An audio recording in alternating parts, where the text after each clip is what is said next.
Sean bienvenidos a este servicio dominical. Quiero pedirle que puedan estar puestos de pie y puedan abrir sus Biblias en Mateo capítulo 6 para leer los versos del 9 al 15.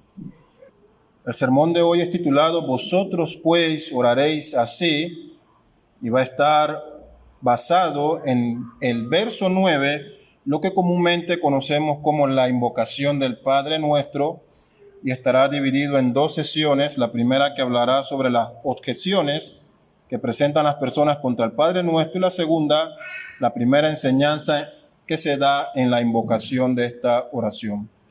Leemos el texto, dice así: Vosotros pues oraréis así: Padre nuestro que estás en los cielos, santificado sea tu nombre, venga tu reino, hágase tu voluntad como en el cielo, así también en la tierra. El pan nuestro de cada día, dánoslos hoy, y perdónanos nuestras deudas, como también nosotros perdonamos a nuestros deudores. Y no nos metas en tentación, mas líbranos del mal. Porque tuyo es el reino, y el poder, y la gloria, por todos los siglos. Amén. Porque si perdonáis a los hombres sus ofensas, os perdonará también a vosotros vuestro Padre Celestial. Mas si no perdonáis a los hombres sus ofensas, tampoco vuestro Padre os perdonará. Oremos.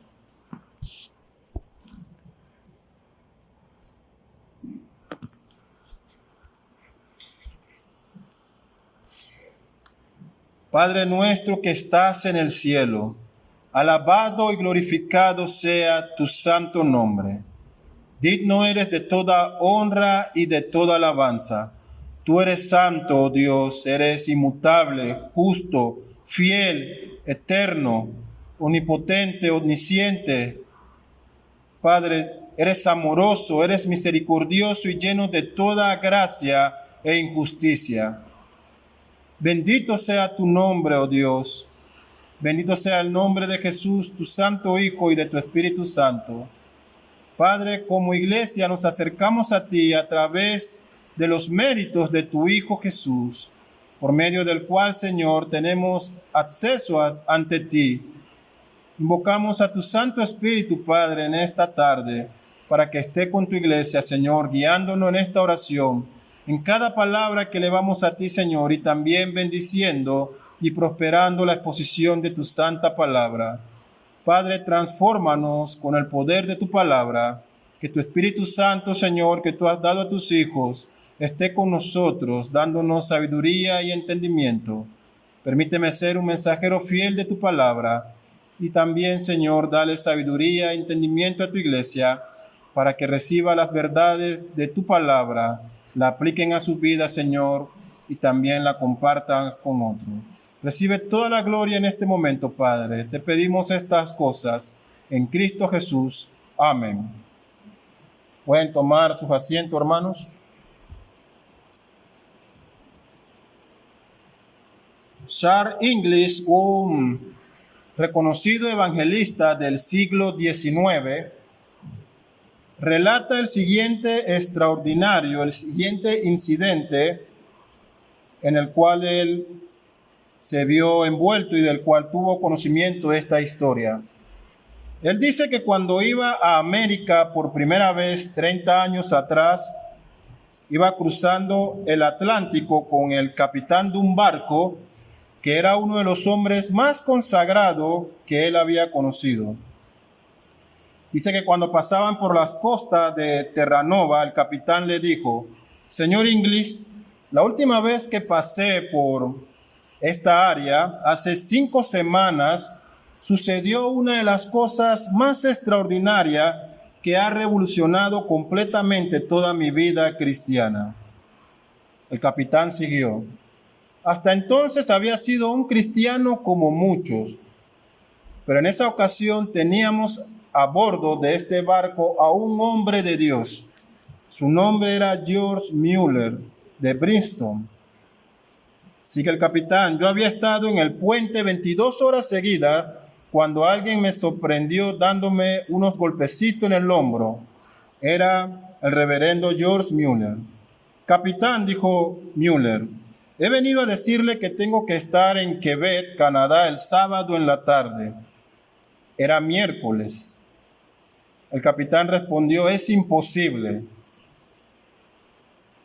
Muy bien, dijo Mueller, si su barco no me puede llevar, Dios encontrará otro medio de locomoción que me lleve.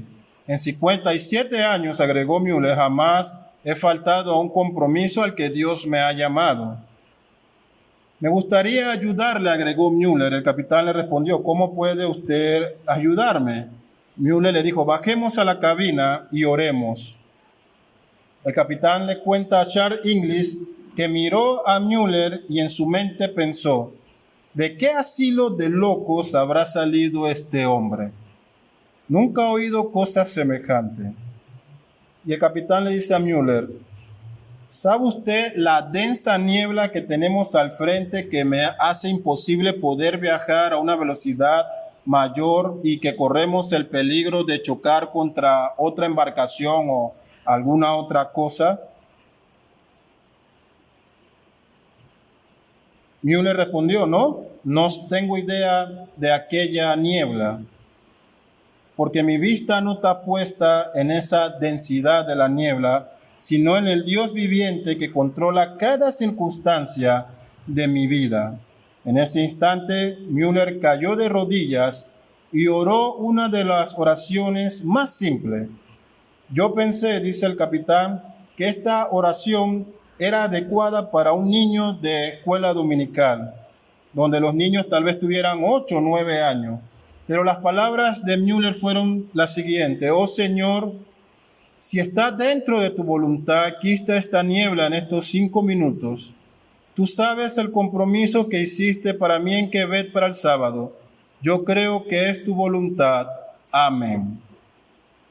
Cuando terminó de orar, dice el capitán que como creyente él también iba a orar, pero Mueller puso la mano sobre él y le dijo: capitán, no ore, porque en primer lugar usted no cree que Dios pueda hacer esto que estamos pidiendo, y en segundo lugar ya Dios ha respondido.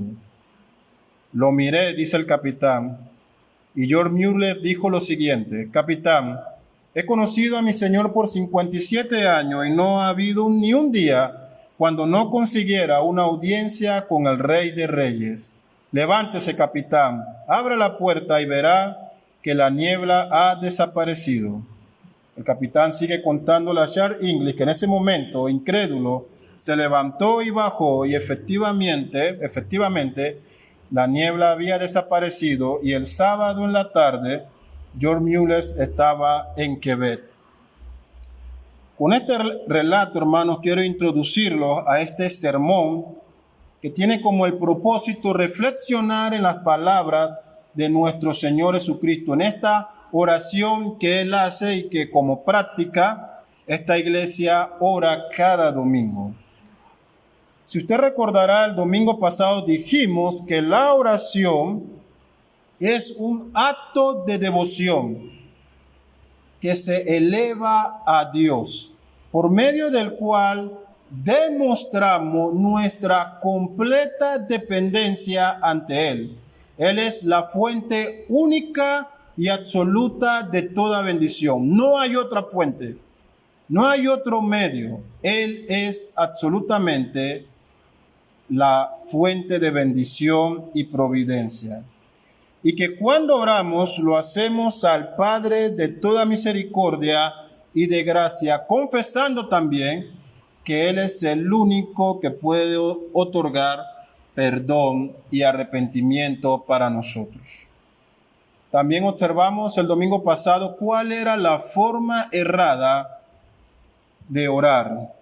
Y vemos que nuestro Señor Jesucristo nos demostraba que al orar, si se centra la atención en aquel quien ora y no en aquel a quien se ora, esto es un pecado y un error que le roba gloria a Dios.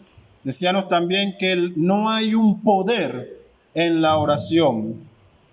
Y esto puede sonar chocante porque muchos de ustedes han tal vez leído algunos libros que se titulen El poder de la oración o Una oración con poder y muchas otras cosas.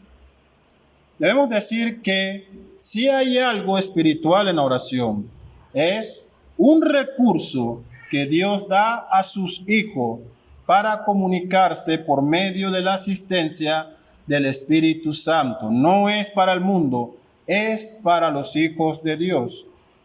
Y que nuestras palabras se hacen basado en las palabras de Dios, en sus promesas, en lo que Él nos ha dicho.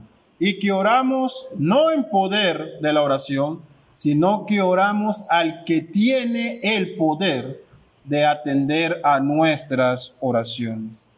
Nuestras oraciones siempre deben tener esta verdad: hágase tu voluntad y no la nuestra. Te pedimos esto, pero hágase tu voluntad. También observamos el domingo pasado que la forma correcta de orar es tener en cuenta que cuando nos arrodillamos o estamos puestos de pie, porque la posición o el método no es lo que hace efectiva la oración, sino que cuando entramos al trono de la gracia, a la presencia misma de Dios, entendemos que somos incapaces de manipularle o motivarle a actuar de acuerdo a nuestras palabras, sino que con un corazón sincero y con una genuina dependencia de Él, con confianza, abrimos nuestras almas, nuestros corazones, hablando en términos generales como iglesia, o de forma individual cada uno, y exponemos todas nuestras necesidades para que Él actúe en conformidad a sus propósitos. Habiendo dicho esto, hermanos, entonces abarcamos el primer punto de este sermón, el cual es responder a las objeciones que comúnmente se hacen con respecto a esta oración del Padre Nuestro. La primera de ellos son aquellos que dicen que el Padre Nuestro encierra la oración modelo en un método específico y no deja lugar a la espontaneidad. Debemos decir que en primer lugar, lo que nuestro Señor nos ha dado aquí es un modelo de cómo orar. Aquí Jesucristo enseñó a sus discípulos los principios importantes en que se debe apoyar cualquier oración. Este es, por decirlo así, el esqueleto o la guía que el creyente sigue para elevar sus plegarias a Dios. Las escrituras en los evangelios nos dejan saber que Jesús era un hombre de oración. De eso hablamos el domingo pasado. Él oraba por la mañana al amanecer y también al anochecer largas horas. La Biblia deja mucho registro de eso. Y por este tiempo podemos estar seguros que su única oración no fue el Padre Nuestro. Aún otras oraciones contenidas en los evangelios, oradas por Cristo, no son una réplica exacta del Padre Nuestro, pero sí podemos encontrar en esas oraciones estos principios enseñados por Él en el Sermón del Monte. Por ejemplo, la oración sacerdotal de Juan 17. Encontramos allí, si se hace un análisis de esta oración, estos principios enmarcados en la oración del Padre Nuestro. Así que podemos responder que no es un modelo específico que se debe repetir, sino que son los principios dados para guiar nuestras palabras a Dios. La segunda objeción dice que la oración del Padre Nuestro no tiene implicaciones vigentes para los cristianos en la actualidad, puesto que fue una oración dada a personas diferentes, en un contexto diferente, en una época diferente, hablando exactamente de la ley antes de la muerte de Cristo. Pero si decimos que esto es así, nos encontramos con el siguiente problema. Esta oración es parte de un sermón que, como ustedes han visto, abarca desde el capítulo 5. Sigue una secuencia lógica de pensamiento. Si Si extraemos esta porción de la que conocemos como el Padre Nuestro y decimos, no aplica, tenemos que entonces desechar todo lo que Cristo ha dicho en este sermón. Las bienaventuranzas, el ser sal y luz para este mundo, cómo interpretar correctamente las Escrituras, cómo actuar ante la ira, la venganza, el adulterio, el divorcio, cómo tratar a nuestros prójimos, cómo hablar. Todas estas cosas tendrían que ser desechadas. Pero como hemos visto hasta hoy, estas son las palabras de Jesús para ¿quiénes? Para todos los ciudadanos del reino celestial. Tuvo implicaciones para los discípulos que lo escucharon y tiene implicaciones para nosotros hoy.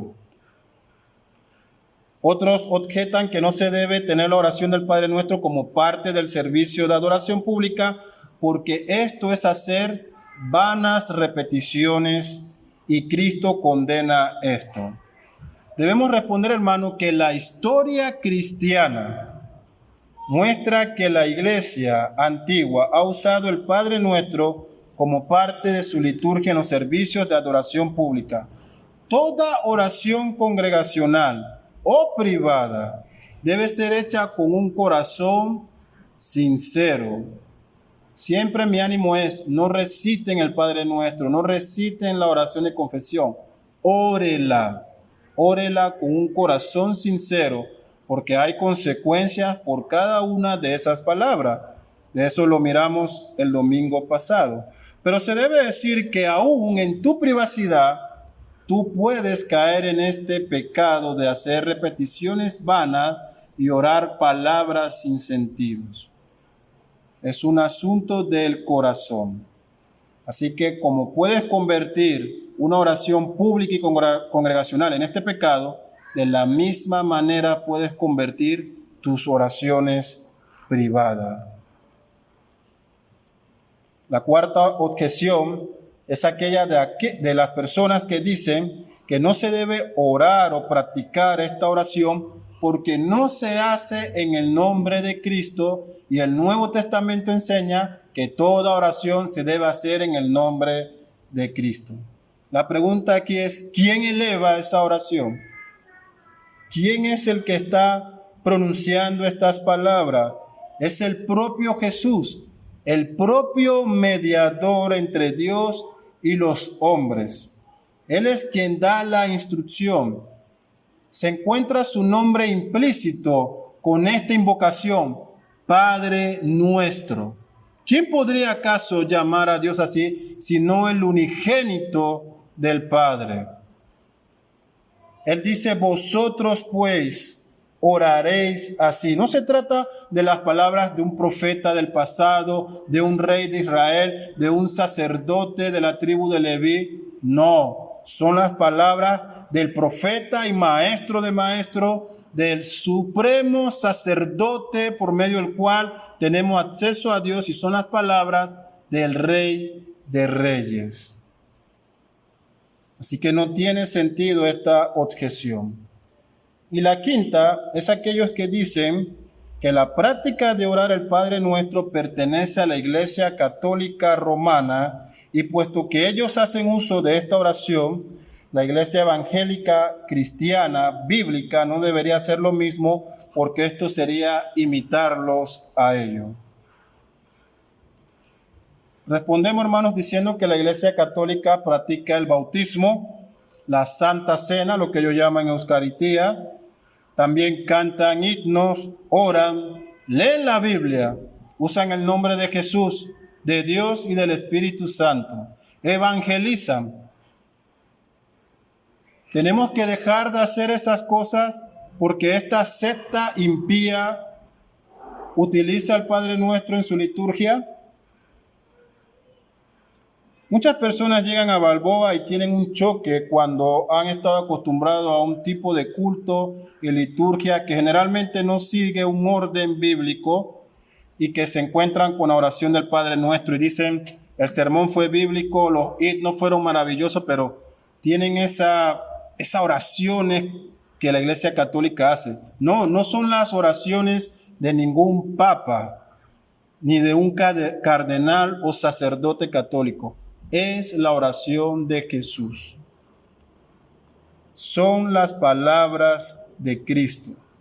Es momento de que la iglesia madure y no solamente retome su identidad usando estos distintivos como la oración del Padre Nuestro, sino muchas otras prácticas que por cobardía y por no quererse verse asociado con la Iglesia Católica han cedido a ellos. Es momento de que maduremos. Así que habiendo aclarado estas objeciones que comúnmente se utilizan en contra del Padre Nuestro, vamos a ver cuál es la primera enseñanza que nos da Jesús en esta oración. Con esto nos referimos a la apertura de la oración. En este pasaje en estudio, el propósito de hoy es solamente ver una parte del verso 9. Padre nuestro que estás en los cielos. Esto es la invocación o el modelo que Cristo nos da para que nos acerquemos clamando al Padre que está en los cielos. Debo decir que los antiguos creyentes decían que lo primero que hay que hacer antes de orar es recogerse. Y ellos llamaban a esto el tener un alto, unos segundos reflectivos. Ellos decían, es como ponerse la mano en la boca antes de orar y meditar en las palabras que pronunciaremos ante la corte celestial. Esto no es relajo, decían ellos, esto es serio. Son las palabras que hablaré al Rey de Reyes, no a mi amigo parrandero de pachanga, y disculpe que use esta ilustración. No es a mi brother, como llaman algunos, es a Dios, el soberano. Los antiguos decían, hacemos nos recogemos, guardamos un segundo reflectivo, meditamos en qué diremos, ponemos nuestra mano en la boca, callamos un instante antes de pronunciar una palabra a Dios. El pastor inglés ya fallecido Marty Lloyd-Jones da este dato interesante que deseo compartirle. Él dice, la oración es sin duda alguna la piedra de toque final, porque el hombre puede hablar a los demás hombres con mayor facilidad de lo que pueda hablar con Dios. En último término, por consiguiente, el hombre descubre la verdadera condición de su vida espiritual cuando se examina a sí mismo en privado, cuando está a solas con Dios. Recuerda ese pasaje del Antiguo Testamento, Abraham con Dios y estos ángeles que iban camino a Sodoma y Gomorra para la destrucción, y él empieza a hablar con Dios y dice a Abraham, ahora he aprendido a hablarte. Soy como un niño delante de ti. Ten misericordia de mí por estas palabras que haré, por esta intercesión por lo justo que están en Sodoma y en Gomorra. El apóstol Pablo nos dice en Filipenses 4:6, por nada estéis afanosos, si no sean conocidas vuestras peticiones delante de Dios en toda oración con ruego y con acciones de gracia. La oración del Padre Nuestro nos enseña que hay un orden, el cual inicia invocando a aquel a quien oramos, reconociendo a quién nos estamos dirigiendo. Jesús dijo, al Padre Nuestro. Y esta invocación, Padre Nuestro, tiene implicaciones poderosas y fuertes. Lo primero que nos deja ver es que Dios tiene hijos. Él es un padre. La pregunta es, ¿quiénes son estos hijos? Comúnmente el universalismo, una de las ideologías más pensadas en la actualidad, dice que Dios es padre ¿de quién? De todos los hombres. Todos somos hijos de Dios. No hay distinción alguna. Y comúnmente la iglesia cristiana bíblica ha sido acusada de hacer acepción de personas cuando ella denuncia no. No todos son hijos de Dios. Hay una distinción entre hijos de Dios y los hijos del mundo de Satanás. Así que el mundo se enfurece ante esta verdad y se levanta contra la iglesia. Pero entendamos un poco más de esto. Abra su Biblia a Juan 8, 39, 44. Nótese aquí el debate. Jesús contra los justos de la época. Jesús contra los buscadores de toda perfección ante Dios, los fariseos y otros. ¿Cuál es el tema de discusión aquí? Es la paternidad de Dios.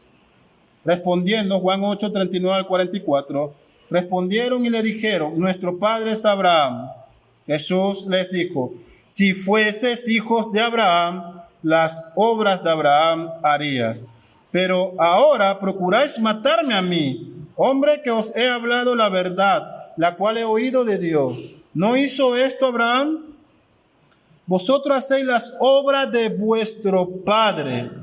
Entonces le dijeron, nosotros no somos nacidos de fornicación. Un padre tenemos que es Dios. Entonces Jesús les dijo, si vuestro padre fuese Dios, ciertamente me amarías, porque yo de Dios he salido y he venido, pues no he venido de mí mismo, sino que Él me envió. ¿Por qué no entendéis mi lenguaje? ¿Por qué no podéis escuchar mi palabra? Vosotros sois de vuestro padre, el diablo, y los deseos de vuestro padre queréis hacer. Él ha sido homicida desde el principio y no ha permanecido en la verdad, porque no hay verdad en él. Cuando habla mentira, de suyo habla, porque es mentiroso y padre de mentira. Así que ante esta afirmación de los fariseos, nótese, los hombres de justicia, los buscadores de perfección, los especialistas en religión, los primeros en la sinagoga, los maestros de la Biblia, ante ellos, ¿cuál es la respuesta de Jesús? Dice, ustedes no son hijos de Dios, sino del diablo. Si fueran hijos de Dios, ¿cuáles son las evidencias? Él las da, usted lo puede leer ahí, dice, me aceptarían, escucharían mis palabras, creerían en mí, yo hago las obras del que me envió, me adorarían, me amarían, me obedecerían, pero ustedes no hacen eso, ustedes hacen pecado, mentira, procuran asesinato, no son hijos de Dios, sino del diablo. Es fuerte, ¿verdad? Pero es la realidad. El pastor y teólogo William Henry se hace este comentario pertinente sobre este asunto. Él dice, naturalmente hay un sentido en que Dios puede ser llamado correctamente Padre de todos los hombres. Y esto es a que Él lo ha creado a todos y le da mantenimiento a todos. Pero ese no es el sentido corriente en que hay que interpretar la palabra Padre en las Escrituras. En el Sermón del Monte, esta palabra se usa en un sentido definitivamente soteriológico o redentor, en un sentido de salvación. Un sentido en que Dios es Padre no de todos, sino de algunos. Es llamado nuestro Padre, Padre de los pacificadores, Padre de los que aman justicia, Padre de los que buscan el reino de Dios. Él es Padre de ellos, no de todos. Cristo ha enseñado claramente, si fueran hijos de Dios, escucharían mis palabras, me obedecerían, me seguirían, me amarían, porque yo procedo del Padre. Él me envió. Yo estoy aquí a causa de sus propósitos. Yo estoy aquí para traer el conocimiento del Dios verdadero. Si esto no es una realidad, no eres hijo de Dios. El nuevo nacimiento es requerimiento obligatorio para que un individuo pueda acercarse a Dios de manera sincera y genuina y llamarle Padre nuestro. El Espíritu Santo debe mover al hombre, su corazón, cambiárselo, su mente, renovarla. proveerle una nueva naturaleza, algo que permita que sinceramente, que sea genuino ese arrepentimiento, pueda entonces hacer esta primera oración que su Padre escucharía. Esta oración: Padre mío, Dios mío, perdona mis pecados, me arrepiento, sálvame. Esa oración que brotaría solamente de los labios de una persona regenerada.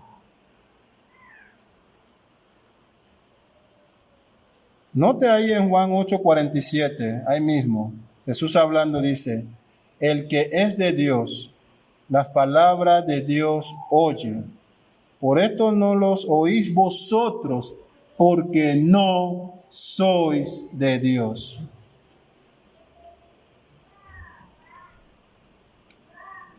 Los hijos de Dios escuchan las palabras de Cristo, las palabras de Dios. Ya no son más hijos de ira y de pecado. Ahora hay una relación paternal, ahora hay una adopción. Dios lo ha llamado ahora hijos en base a la obra de redención de Cristo, a esa justicia perfecta de Jesús imputada sobre ellos. Mira ahora otro texto, 1 Juan 3, 1 al 10. El apóstol dice: mirad, cuál amor nos ha dado el Padre para que seamos ¿qué? Llamados hijos de Dios. Por esto el mundo no nos conoce, porque no le conoció a Él.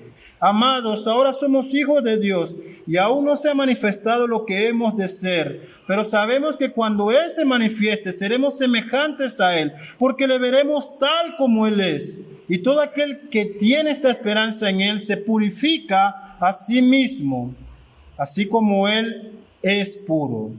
Todo aquel que comete pecado infringe también la ley, pues el pecado es infracción de la ley. Si sabéis que el que apareció para quitar nuestro pecado y no hay pecado en Él. Todo aquel que permanece en Él no peca. Todo aquel que peca no le ha visto ni le ha conocido. Hijitos, nadie os engañe. El que hace justicia es justo como Él es justo. El que practica el pecado es del diablo, porque el diablo peca desde el principio.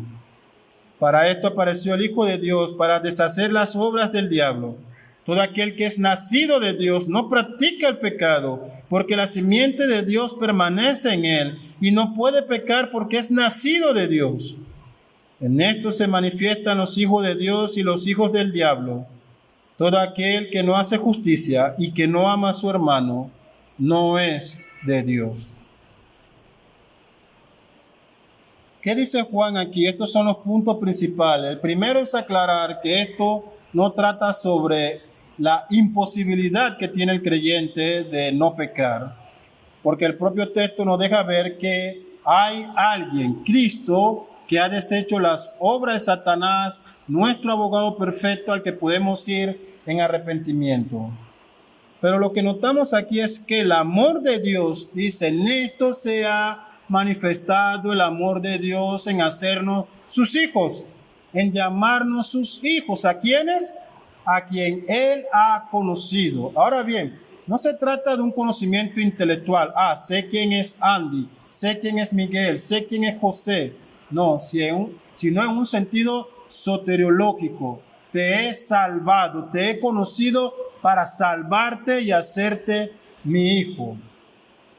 Lo segundo es que Jesucristo ha sido dado como mediador, por el cual los hijos de Dios, dice, pueden obtener el perdón de su pecado. Este texto es claro al señalar que los creyentes pueden pecar porque están batallando con esa naturaleza pecaminosa aún en sus cuerpos, pero hay una distinción. Ellos no van a practicar el pecado. ¿A qué se refiere a esto? Bueno, ellos no van a tener el pecado como un hábito en su vida, como una práctica que le provee gozo, alegría y placer. Ellos no van a disfrutar en este estado pecaminoso.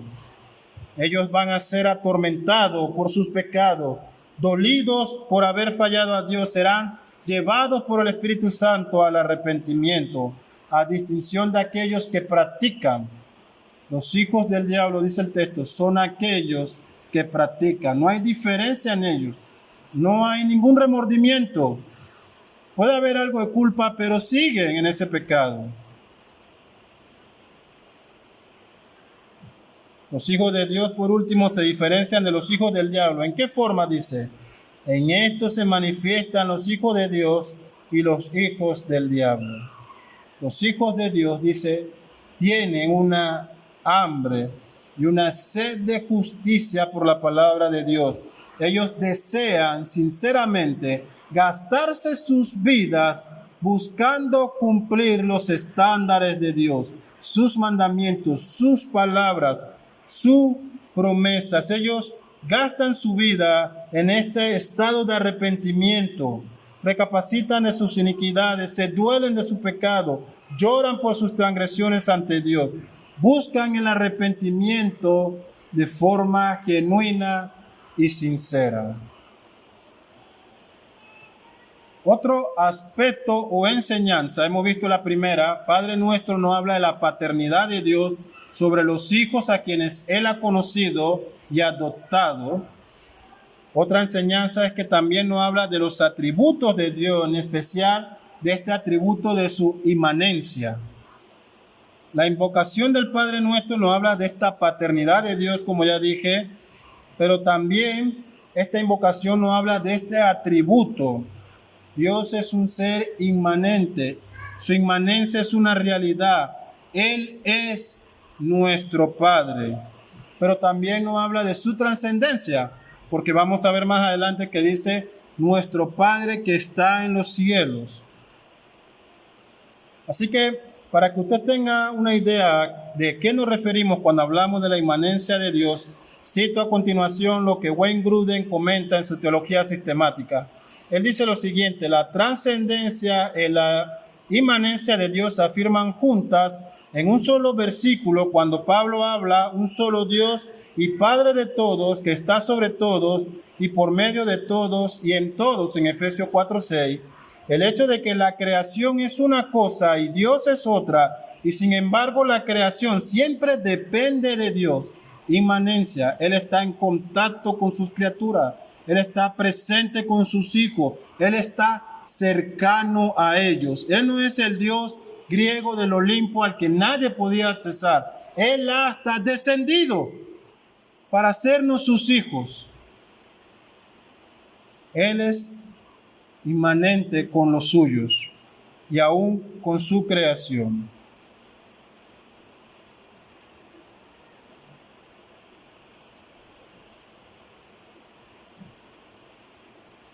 Martin Lloyd-Jones dice: solo los que son verdaderos creyentes en el Señor Jesucristo pueden decir Padre nuestro.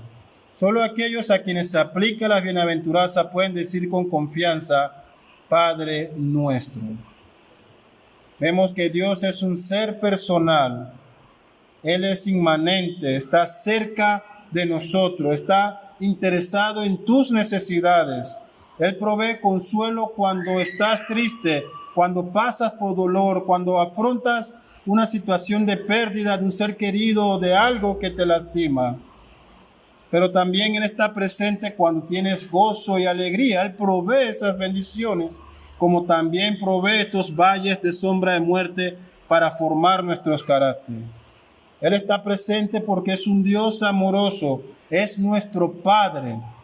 Es un Padre dedicado por sus hijos, no como el Padre humano irresponsable. Al contrario, Él se involucra en el bienestar de sus hijos. ¿De qué manera? ¿Qué dice Efesios 2? Él ha puesto buenas obras para que sus hijos anden en ella. Él es inmanente, Él está presente e interesado en cada circunstancia, pero así como nos ama, también está interesado en nuestra pureza y nos disciplina como Padre amoroso. Él no es un padre patán cuando nos disciplina, sino que busca la pureza en nuestras vidas. Él no es un padre que abandona a sus hijos bajo ninguna circunstancia y por ningún motivo. Él abandona a sus hijos. Todo lo contrario, Él está allí Dice la doxología de Judas, verso 24, Él está trabajando para presentarnos sin manchas ante Él, para sostenernos en sus manos como su tesoro preciado, sin mancha, para la propia alegría de su ser.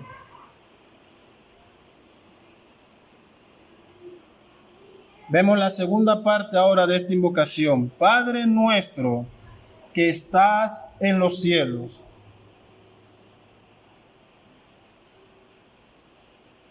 John Stott, en su libro sobre el Sermón del Monte, él comenta, al decirnos que nos dirigimos a Dios como Padre nuestro que está en los cielos, el interés de Jesús no es el protocolo, no es enseñarnos la etiqueta correcta para acercarnos a la divinidad, sino la verdad, que podemos llegar a Él con el marco conceptual correcto. Es siempre sabio, antes de orar, pasar deliberadamente un tiempo recordando quién es Dios. Solo entonces llegaremos a nuestro amante Padre que está en los cielos con humildad, devoción y confianzas apropiadas. Hasta aquí la cita. Hace unos segundos vimos este atributo de la inmanencia de Dios. Él está presente y es una realidad para sus hijos. Ahora esta invocación nos habla de su trascendencia. Nuestro Padre que está en los cielos nos habla de esa majestad, ese señorío, ese poder, de toda esa gloria y del derecho soberano que solo puede ser atribuido a Dios. Cuando decimos Padre nuestro que estás en los cielos, reconocemos que Él tiene todo el gobierno. Reconocemos que solo a Él le pertenece el derecho de responder a nuestras oraciones. Él no es una criatura similar a nosotros terrenal. Él está por encima de todo, sobre todo. Él está en los cielos. Reconocemos que oramos a Él, el único que tiene el derecho de responder a nuestras oraciones de acuerdo a su voluntad. Él es un Dios bueno, santo, eterno, omnipresente. Él no es el Dios que el mundo presenta, subordinado a los deseos de los seres humanos, atado esperando nuestras oraciones de poder que le permitan actuar en nuestras vidas. Mucho menos es un ser espiritual que está en todo el universo, que está en el árbol, que está en el insecto, que está en cada persona, como lo presenta el panteísmo. Mucho menos una fuerza impersonal que actúa sin control, como lo presenta la nueva era. Tampoco es ese amigo alcahueta que cubre todas nuestras acciones pecaminosas y guarda todos nuestros secretos, como muchos popularmente se han referido a Él. Él es Dios inmanente, trascendente, inmutable, santo, justo, eterno, está por encima de todos, sobre todo. Su morada es aún distante a nosotros. Él está en los cielos. Y aún así se relaciona con sus criaturas. Aún así dispensa lluvia como hoy. Inmanente, personal, atendiendo su creación. Él no es el Dios del deísmo, que ha hecho el mejor universo posible, que su fuerza le permite y lo ha abandonado a la mejor de su suerte, como dice esta ideología. Todo lo contrario. Él hace que el sol salga para justos e injustos, para hombres de Dios como para pecadores y enemigos de Dios. Aún en ese grado, Él atiende su creación. Que Él esté en los cielos no significa que no tenga presencia en todo el universo, porque si hablamos de Dios debemos hablar de su atributo de la omnipresencia. Gruden lo define de la siguiente manera: Dios no tiene tamaño ni dimensiones espaciales. Él no está ni siquiera sujeto al tiempo. Sin embargo, está presente en todo punto en el espacio, con todo su ser, y sin embargo Él actúa de forma diferente en cada lugar. Ese es el Dios de la Biblia. Ese es el Dios en que creemos. Esta oración, que estás en los cielos, enseña esta realidad. La morada de nuestro Padre es celestial, pero también nos indica que esa morada que Él tiene en los cielos también es la morada de usted, mía. Si somos hijos de Dios, esa es nuestra morada. ¿Qué dijo Jesús? Juan 14:2. Él le dice a su discípulo: debo irme para preparar morada ¿para quiénes? Para ustedes. Es allí donde pertenecen los ciudadanos del reino, la patria celestial. Pero parece que no es así, ¿verdad? Queremos aquí, ahora, en este momento, una patria terrenal. No queremos dejar este mundo. No queremos desprendernos de las cosas que hemos adquirido aquí. ¿Sabes qué tenemos en nuestras manos ante aquella morada? Solo polvo, ceniza, nada de valor. Nada de valor. Nada de lo que está aquí podrás llevar a la eternidad.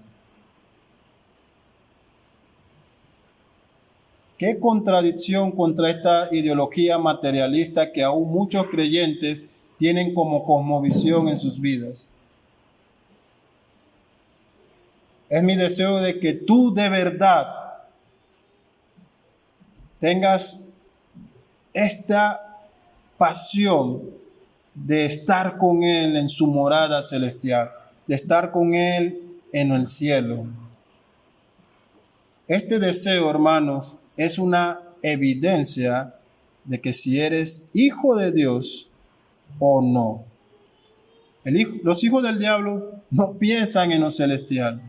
C.S. Lewis dijo en uno de sus libros: apúntale a la tierra y no le darás a nada. Apunta al cielo, pon tu mirada allí y Dios te dará todo.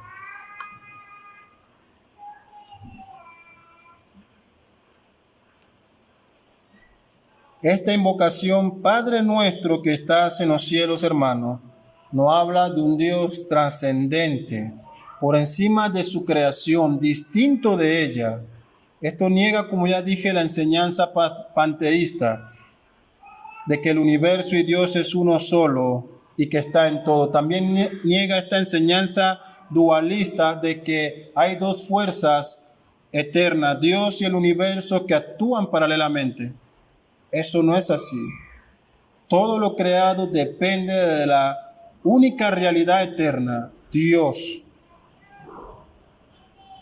También destruye esta posición deísta que hemos visto de que la creación anda mecánicamente separada de los designios de Dios. Él es inmanente, está involucrado y sosteniendo todo lo que sus manos han hecho. ¿Cómo aplicamos entonces estas verdades que hemos visto hoy? Para el creyente, hermano, tú tienes un Padre que está en los cielos. Somos motivados por la palabra de Jesús a acercarnos confiadamente a Él como nuestro Padre, como nuestro Dios, reconociendo su soberanía, su majestad, su poder, pero también con la confianza de ir a nuestro Padre con todas nuestras necesidades, con aquello que agobia y que pesa en nuestros corazones. Entendiendo de que no hay nada nuevo que decirle a Dios. Nada lo va a tomar por sorpresa. Jesús dijo en los versos anteriores: nuestro Padre, tu Padre, que escucha en lo secreto, que ve en lo secreto, ya sabe de qué cosa tienes necesidad. ¿Cuál es la prueba entonces en la oración? Si estamos pidiendo conforme a su voluntad o fuera de ella. Entendemos que Jesús nos dejó un modelo en la oración del Padre Nuestro para que podamos imitarlo a Él y acercarnos de forma apropiada ante Dios. Martin Lloyd-Jones dijo: perdemos las bendiciones más importantes de la vida cristiana porque no sabemos orar bien. Necesitamos instrucción en todos los sentidos sobre esta cuestión. Necesitamos que se nos enseñe por Jesús cómo orar y para qué orar.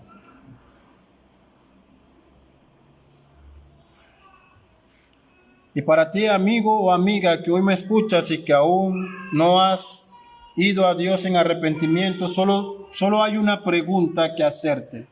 ¿Eres hijo de Dios o del diablo? Esa respuesta tú la debes conocer. Presta atención.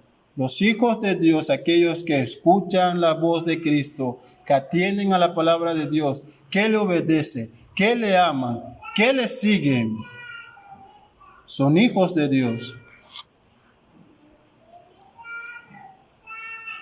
El que no hace estas cosas es hijo del diablo. No hay acceso al Padre. Tus oraciones no pasan este techo. Están allí. Pregúntate esto: ¿eres salvo? ¿Soy salvo? ¿Me he arrepentido genuinamente de mis pecados? Porque no hay otra forma de llegar al Padre. El propio Cristo lo dijo en Juan 14:6. Yo soy el camino, la verdad y la vida. Y noten lo que él agrega. Nadie viene al Padre. Nadie se acerca. Nadie entrará al cielo, dice, si no es a través de mí. Así que hoy te ruego que clames a Él, a nuestro mediador, a Jesucristo, que otorgue su mano de misericordia, que te provea arrepentimiento y gracia salvadora. Concluimos, hermanos, recordándoles que los ciudadanos del reino celestial oran a su Padre que está en los cielos. Ellos no son huérfanos de Padre.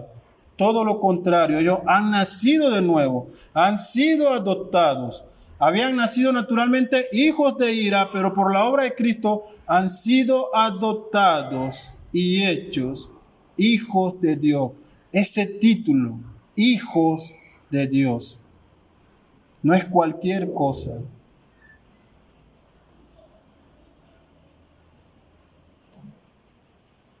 Recuerde esto durante esta semana. La oración es, sin lugar a duda, la actividad más elevada del alma. El hombre nunca es más grande que cuando de rodillas se halla frente a frente con Dios. Palabras de Martin Lloyd-Jones. Oremos.